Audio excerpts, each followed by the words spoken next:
시청자 여러분 안녕하십니까? 뉴스포 시작합니다. 동대문구 패션 봉제 복합지원센터가 문을 열고 본격적인 운영에 들어갔습니다. 마포구가 올해 상반기부터 강아지 캠핑장을 운영합니다. 대구시가 설 연휴를 맞이해 산불 예방 캠페인을 추진합니다. 설 명절을 맞아 횡성사랑카드의 구매 한도가 확대됩니다. 특수학교의 교실 부족 사태가 심각한 수준인 것으로 나타났습니다.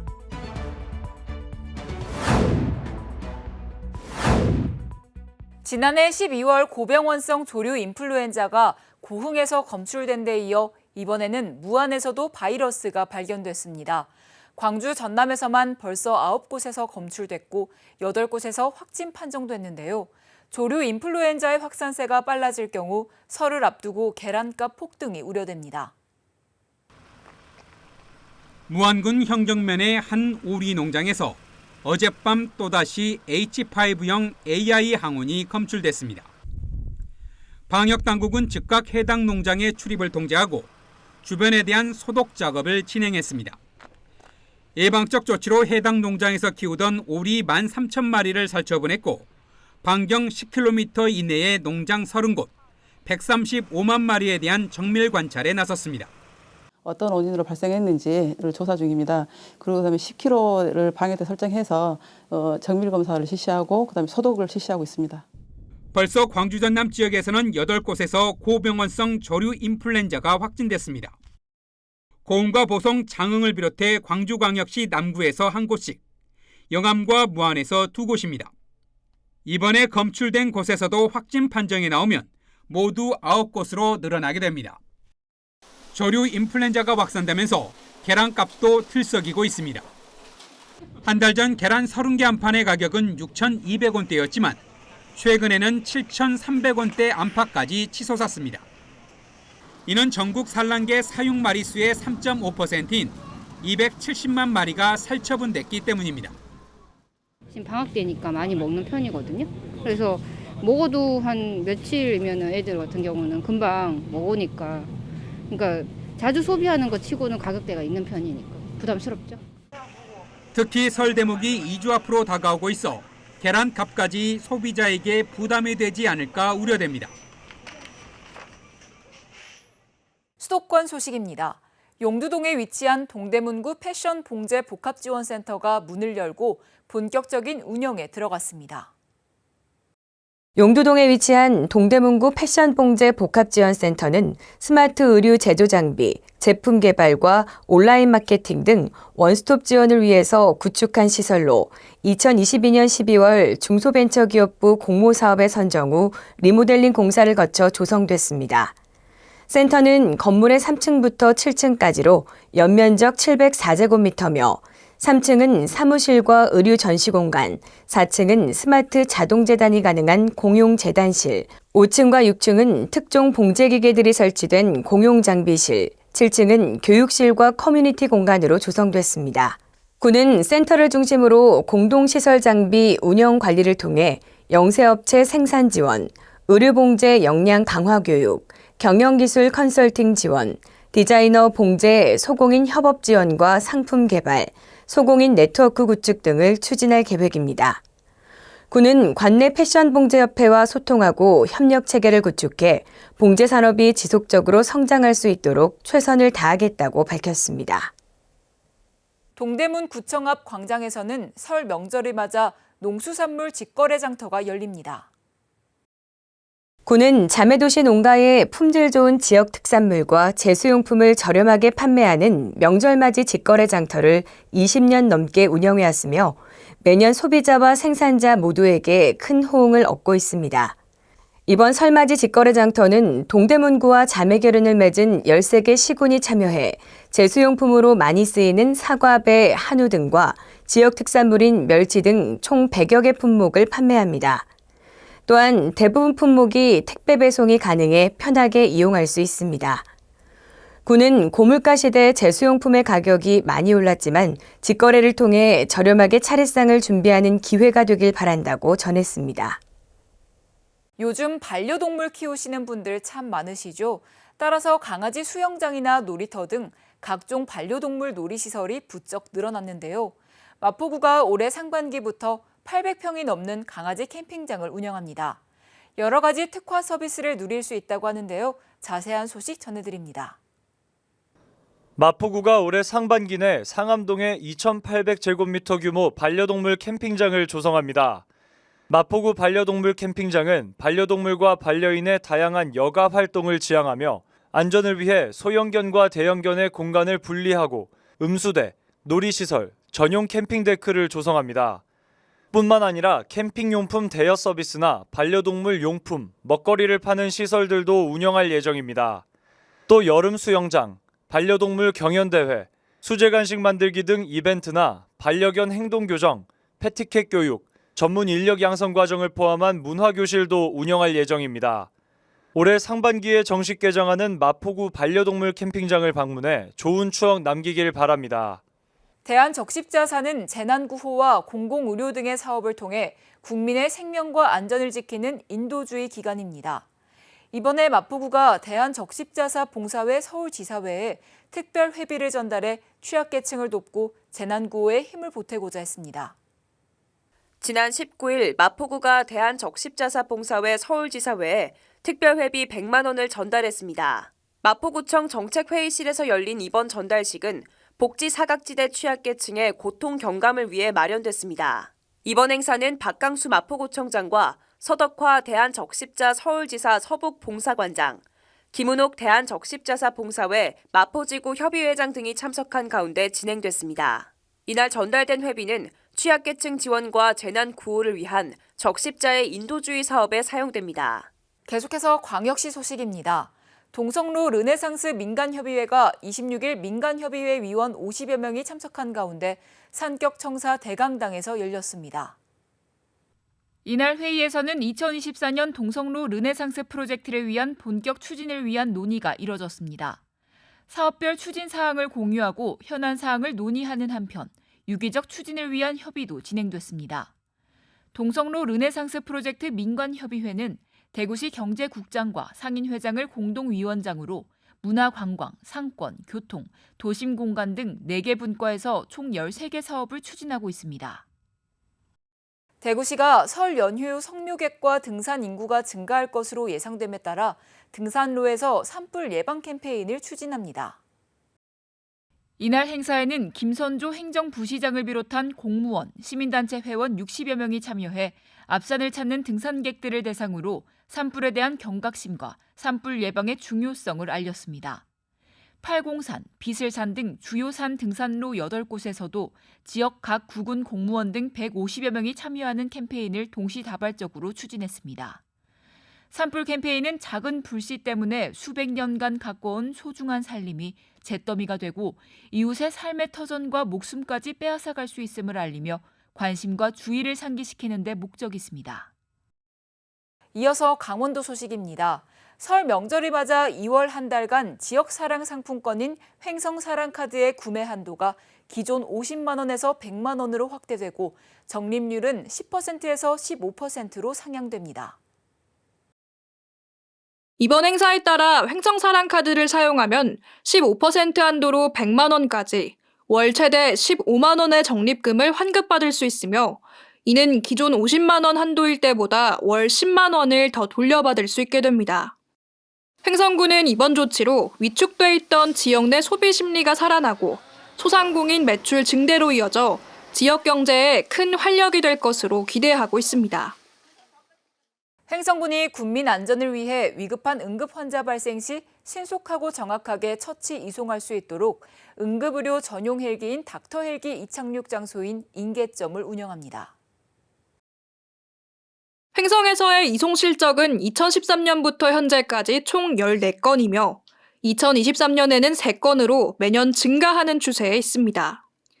이착륙 장소로 지정된 곳은 섬강 둔치와 웰리 힐리파크, 둔내 종합체육공원, 갑천면 메일리 둔치, 청일초등학교, 서원초등학교 등 8곳입니다. 횡성구는 오래된 안내 표지판을 교체하고 풍향 등을 설치하는 등 인계점 관리에 총력을 기울일 계획입니다. 의료시설과 30km 이상 떨어져 있거나 45분 이상 소요되는 의료 취약 지역에서 중증 외상, 급성 뇌졸중 등이 발생했을 때 처치 시간을 30분만 앞당길 수 있어도 환자의 생존율은 크게 높아지는 것으로 알려져 있습니다. 2024년 대관령 눈꽃축제가 2월 11일까지 개최됩니다. 대관령 눈꽃축제는 1993년 대관령 지역 청년들이 작은 눈 조각을 깎아 전시한 것을 계기로 시작되어 올해로 30년째를 맞았습니다. 타임 트래블 인 대관령, 즐거움의 문을 열다라는 주제로 한 축제의 무대는 대관령면 송천 일원에서 개최됩니다. 올해는 100% 눈으로 만든 청룡 눈터널, 7080 시절을 재현한 7080 대관령 눈마을 등 눈으로 만들어진 멋진 조형물들이 준비돼 있습니다. 축제장 반대편에는 시원한 바람을 가르며 묵은 스트레스를 날려버리는 눈썰매장과 빙판썰매, 컬링 체험 등 다채로운 프로그램도 진행됩니다. 대관령면 축제위원회는 겨울 1번지에서 개최하는 대관령 눈꽃 축제에 많은 관심과 성원을 부탁드린다고 말했습니다. 이어서 충청도 소식입니다. 충청북도가 청주시 한국가스안전공사, 수소융합 얼라이언스와 수소가스 안전허브센터 건립을 위한 업무 협약을 체결했습니다. 수소가스 안전허브센터는 정부 및 산업계, 학계, 연구 분야의 정책, 연구, 자문회의 및 국내외 세미나 워크숍 개최와 유관 기관들의 스마트 워크센터로 활용될 핵심 시설로 국내 수소산업 교류에 활력을 불어넣을 것으로 기대됩니다. 또한 전문 인력 양성을 위한 학위과정, 자격과정, 맞춤과정 콘텐츠 개발 및 교육과정 운영을 통해 글로벌 핵심 인력 육성기관으로 도약하고 수소 분야 전문가 확보에도 탄력이 붙을 것으로 전망됩니다. 특히 본 사업의 타당성 조사 용역에서 연간 94,500명이 방문하고 280명 이상의 전문 인력이 상주하게 될 것으로 분석돼 지역경제 활성화에 도움이 될 것으로 예상됩니다. 충청북도가 충북의사회와 지역 의료 현안 해결을 위한 업무 협약을 체결했습니다. 현재 의료 인력의 수도권 대형 병원 쏠림으로 양질의 의료 서비스에 대한 접근성이 낮고 도내 의료 자원이 청주 지역에 몰려 있어 균등한 의료 서비스에 제약이 있으며 타 지역 원정 진료로 인한 불편 및 비용 증가 등 지역 간 의료 공공성이 떨어지고 있습니다. 이러한 문제를 해결하고자 협약식에서 시니어 의사 맞춤형 의료 인력 매칭 사업과 의료비 후불제 사업 홍보 및 협약기간 확대 등에 관한 사항들을 중점으로 협약했습니다. 중소벤처기업부와 충청북도가 충북 글로벌 혁신특구 지정 관련 현지 시설 및 준비 상황을 점검하고 기업들의 현장 목소리를 들었습니다. 임정욱 중기부 창업벤처혁신실장과 정선용 충북도 행정부지사는 주요 연구시설들을 둘러본 뒤 첨단 재생바이오 벤처기업 및 바이오 유관기관 관계자들과 간담회를 가졌습니다. 간담회 시작에 앞서 충북 글로벌 혁신특구 관계기관 간 업무 협약식을 체결했습니다. 이번 업무 협약은 충북 글로벌 혁신특구의 활성화를 위해 공동으로 노력하기 위한 내용을 담았습니다. 간담회에 참여한 기업들은 중기부 R&D 예산 연구비 삭감으로 인한 손실에 대한 대책 마련, 최근 세계적 경제 악화로 바이오 기업이 어려움을 겪고 있는 것에 대한 대책 마련 등을 제시했습니다. 계속해서 경상도 소식입니다. 대한전문건설협회 경상북도회가 제39회 정기총회를 개최했습니다. 이날 총회에는 경상북도 도지사, 경상북도 도의회 의장, 관계 공무원 등 150여 명이 참석해 축하의 인사를 전했습니다. 특히 대한전문건설협회 경상북도회는 지난해 지역 전문건설 발주 확대를 위한 세일즈를 통해 7,616억 원 물량이 전문공사로 발주되는 성과를 이뤘습니다. 아울러 향후 건설업 생산구조 정상화와 회원사의 일감 확대 세일즈 등을 위해 노력할 계획입니다. 이어서 광주 전남 소식입니다. 전남의 농업 인구가 1년 만에 5%가량 줄어든 것으로 집계됐습니다. 고령층의 사망이 늘어난 반면 귀농 인구는 줄어든 탓인데요. 이대로라면 논밭을 일굴 사람이 없어 잡초만 무성해지는 것 아니냐는 우려가 나오고 있습니다. 사람의 손길이 떠나버린 밭에 잡초만 무성하게 자랐습니다.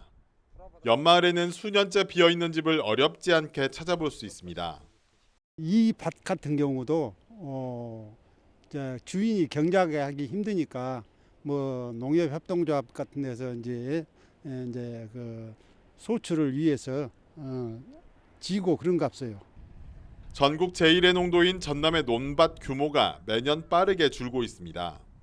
2002년 32만 8천 헥타르에서 2022년 27만 7천 헥타르로 20년 만에 16% 가까이 줄었습니다. 농민이 줄면서 사실상 휴경 상태에 들어간 논밭이 많아진 것으로 풀이됩니다. 지난해 전남의 농림어업 인구는 22만 3천 명으로 전년에 비해 1만 1천여 명이 줄었습니다. 1년 새 5% 가까이 감소한 겁니다. 농부의 비중이 90%에 달해 감소 인구 역시 대다수가 농업 인구로 추정됩니다. 지역사회에 활력을 더해주던 귀농 인구도 코로나 이후 급감하고 있습니다. 2022년 전남 귀농 인구는 2,500여 명으로 10년 내에 가장 적었습니다. 코로나 팬데믹이 끝난 지난해에도 전남의 둥지를 튼 귀농 인구는 많지 않은 것으로 알려졌습니다. 귀농만 지급자기보다는 나머지 사회적 독립이 많이 작았던 것 같아요. 귀농하는 데까지는 결심하고 농지를 구입하고 하는 데는 좀 시간이 걸리다 보니까. 고령층의 사망과 귀농 인구의 감소로 농도 전남의 소멸 속도는 더 빨라지고 있습니다. 장애 학생들이 빠르게 늘면서 특수학교의 교실 부족 사태가 심각한 수준에 이르고 있습니다. 아이들이 뛰어놀아야 할 운동장에 조립식 컨테이너 교실을 짓거나 실습실을 교실로 전환하는 일까지 빚어지고 있는데요. 특수학교를 신설하려는 노력들은 반발 여론에 번번이 벽에 부딪히고 있습니다. 2013년 문을 연 광주의 공립특수학교 선우학교입니다. 개교 당시 160여 명이었던 학생 수는 올해 272명까지 늘었습니다. 건물 안에 더 이상 교실을 마련할 수 없는 지경에 이르면서 지난해 운동장 한쪽에 조립식 컨테이너 교실까지 지었습니다. 또 자폐성이나 정서장애, 장애가 좀 심한 학생들이 특수학교로 오게 되면서 교실이 부족하게 되었고 그래서 운동장에 모듈 교실을 설치해서 운영하도록 되어 있습니다. 특수교육이 필요한 광주의 장애 학생 수는 2019년 2,800여 명에서 지난해 3,300여 명으로 크게 늘었습니다. 학력 인구 감소에도 불구하고 특수교육과 장애에 대한 학부모들의 인식이 달라지면서 특수교육을 받으려는 희망자가 급증한 겁니다. 하지만 광주의 특수학교는 오는 3월 개교 예정인 선혜학교를 포함해 모두 6곳으로 1,200여 명밖에 수용할 수 없습니다. 임시로 컨테이너 교실을 늘리고 실습실과 교장실까지 교실로 활용하고 있지만 근본적 대책은 특수학교 신설입니다. 일부 부정적 시선 때문에 특수교육학과가 있는 대학교 내에 학교를 신설하는 방안까지 추진하고 있지만 이마저도 쉽지 않습니다. 택지개발 지역에서 특수학교는 의무시설이 아닌 점 이거고 또 두 번째는 지역 주민들의 특수학교에 대한 부정적 인식으로 인해 가지고 학교용지 확보가 가장 어렵습니다. 특수교육에 대한 수요가 급증한 상황에서 특수학교 확충은 지역사회의 시급한 과제로 떠올랐습니다. 광주의 아파트 단지 3곳 중 한 곳이 구축 연한 30년을 초과하고 있습니다. 그만큼 광주 시민들의 주거 여건이 열악한 상황인데요. 경제성이 부족해 재건축은 어렵고 각종 규제 탓에 리모델링도 쉽지 않아 정부의 정책에 보완이 시급합니다. 지어진 지 33년 된 광주의 한 아파트입니다. 등록된 차량은 세대당 1.7대인데 주차 공간은 세대당 0.6대에 불과하다 보니 매일 주차 전쟁이 벌어집니다. 시설도 낡아서 농물 민원이 이어지는 등 각종 문제도 잇따릅니다. 옥내 수화전이 작동 안 하는 경우도 발생되고 이렇게 비 오고 그러면은 천장에서 막 물이 막 떨어져요. 그러니까 세대 같은 경우는 먹물도 막 나오고 그런 경우에서 필터를 사용하는 세대가 좀 많습니다. 지난해 11월 기준 광주의 아파트 단지 1,209곳 가운데 구축 연한 30년을 초과한 아파트가 403곳인 곳으로 집계됐습니다. 전체 중 약 33%로 광주 시내 아파트 단지 3곳 중 한 곳은 이미 30년을 넘은 겁니다. 이런 아파트의 주거 환경 개선을 위해 지난 10일 정부는 재건축 규제를 완화하겠다고 발표했습니다. 하지만 재건축을 하려 해도 광주에서는 충분한 경제성 확보가 어렵다 보니 그림의 떡일 뿐입니다. 근데 지금처럼 시장이 침체되어 있고 수요가 줄어든 상태에서는 새롭게 일반 분양을 통해서 이제 기대할 수 있는 그런 수익 구조가 아무래도 약해질 수밖에 없는 구조입니다. 이 때문에 재건축보다 비용 부담이 덜한 리모델링이 현실적인 대안으로 떠오르고 있습니다. 광주 봉선동의 한 아파트 단지는 2,300억 원을 투자해 광주에서는 최초로 리모델링을 추진하고 있습니다. 그런데 리모델링 규제 완화는 이번 정부 대책에서 빠져 있어 착공까지 4년 안팎의 시간이 더 필요할 전망입니다. 이제 1차, 2차에 걸치는 수직 증축에 대한 안전진단 부분이 두 번에 걸쳐서 진행될 게 아니고 1차 한 번만 진행되도록 완화시켜주는 그게 되게 필요할 것 같고요. 경제성이 낮고 낡은 주거 환경으로 불편을 겪는 아파트 주민들을 위해 리모델링 규제 완화를 포함해 주택 공급 정책의 보완이 필요해 보입니다. 지난해 김 수출액이 1조 원을 넘어설 정도로 외국에서도 한국산의 김의 인기가 높습니다. 이런 인기를 유지하기 위해 해결해야 할 과제 중 하나가 바로 김 활성 처리제인데요. 전라남도와 서울대가 연구를 벌여온 김 활성 처리제 개발이 임박했다고 합니다. 지난해 김 수출액은 7억 9천만 달러, 우리 돈으로 1조 원을 돌파했습니다. 2010년과 비교하면 급성장세입니다. 이런 인기를 유지하기 위해서는 김의 품질 유지가 필수적입니다. 이를 위해 김발에 달라붙는 해조류를 제거해야 하는데 기존 활성 처리제의 효과가 신통치 않아 문제였습니다. 우리가 말하는 이 반짝이는 그런 이 좋은 질 좋은 김을 만들지를 못해서 저희들이 그걸 외면하고 있습니다. 이런 상황에서 새로운 활성 처리제 개발 성공이 임박했다는 소식이 전해지며 큰 관심을 끌고 있습니다. 지난 2022년부터 전라남도와 서울대가 고흥과 진도에서 현장 실험과 연구를 벌여왔습니다. 새로 개발된 유기산 처리제는 무기산과 비교해 파래 제거 80%, 요강류 140%의 제거 효과를 나타냈으며 가격 경쟁력도 갖췄다는 평가입니다. 또 옥살상 처리제 같은 경우에는 현장 효능 평가를 받아야 됩니다. 이제. 그래서 지금 목포 해양대에서 그 인증 기관에서 이 효능 평가를 진행 중에 있습니다. 김 생산국은 전 세계적으로 한국과 일본, 중국 세 곳에 불과합니다. 김의 인기가 높아지면서 친환경 생산 기술은 어느 때보다 중요한 상황입니다.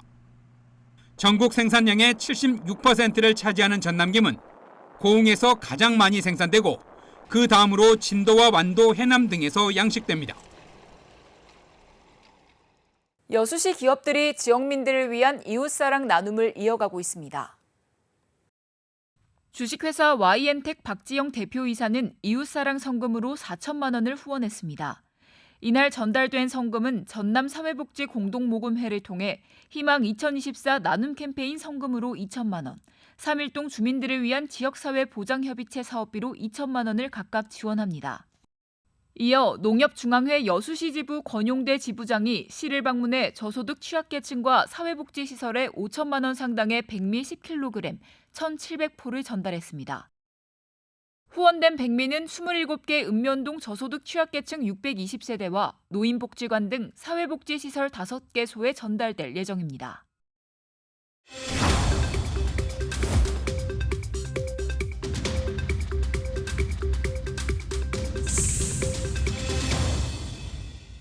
한 주간의 행사 소식을 전해드리는 클릭 행사 톡톡 시간입니다. 영덕 군민과 관광객이 함께 만들어가는 영덕 대게축제가 영덕 3사 해상공원에서 열립니다. 올해로 27회를 맞은 영덕 대게축제가 2024년 2월 29일부터 3월 3일까지 4일간 개최됩니다. 영덕 대게축제에서는 다양한 참여 프로그램, 영덕 제철 해산물과 영덕 대게의 참맛을 느낄 수 있는 싱싱한 영덕 대게 등이 풍성하게 준비되어 있으니까요. 많은 관심 바랍니다. 보건복지부가 성인 건강을 위해서 일주일에 2시간 30분 이상 중강도 또는 75분 이상 고강도 신체 활동이 필요하다고 밝혔습니다. 또 65세 이상 고령층은 평형성 운동을 일주일에 3회 이상 해야 한다고 말했는데요. 고강도 신체 활동에는 달리기, 등산, 자전거 타기 등이 있습니다. 아울러 개정된 신체 활동 지침에는 연령대 등과 상관없이 하루 동안 앉아있는 시간을 가능한 한 최소화해야 한다는 내용이 포함된 만큼 운동을 통해 건강을 지키시기 바랍니다. 뉴스 마칩니다. 함께해 주신 여러분 고맙습니다.